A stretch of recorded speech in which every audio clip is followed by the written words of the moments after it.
Hello hi అండి అందరికీ. మనకి బ్లడ్ తక్కువైనా, ఐరన్ తక్కువైనా, ఫేస్‌లో గ్లో తక్కువైనా, జుట్టు రాలిపోతుంది అన్నిట్లికి ఒకటే పరిష్కారం అనమాట. ఈ జ్యూస్ తాగితే మనకి వారంలో ఒక 2 సార్లు ఈ జ్యూస్ తాగామంటే చాలా అంటే మనల్ని మనమే గుర్తుపట్టలేనంత క్యూట్‌గా తయారవుతాము. ఒకసారి ట్రై చేయండి.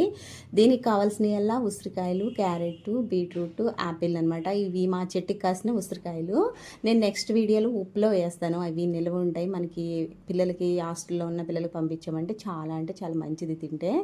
మనకు కావాల్సిన ఈ జ్యూస్కి ఇంగ్రీడియంట్స్ అన్నీ పీల్ తీసేసుకుని ఈ విధంగా శుభ్రం కడిగేసుకుని చిన్న ముక్కల కింద కట్ చేసేసుకుని మిక్సీ జార్లో వేసేసి చిన్న అల్లం ముక్క, చిన్నదంటే చిన్నది అల్లం ముక్క వేసుకొని 2 కరివేపాకు రెమ్మలు కూడా వేసేసి ఒక గ్లాస్ వాటర్ వేసి మెత్తగా పేస్ట్ లాగా రుబ్బేసుకోవాలి. తర్వాత ఒక స్టైనర్తో వడపోసేసుకొని ఒక గ్లాసు వీక్లీ 2 టైమ్స్ తాగామంటే మనము చాలా అంటే చాలా హెల్త్ బెనిఫిట్స్ ఉన్నాయి. ఒకసారి ట్రై చేసి మన ఛానల్ని సబ్స్క్రైబ్ చేసి లైక్ చేయడం అస్సలు మర్చిపోవద్దు. Please subscribe.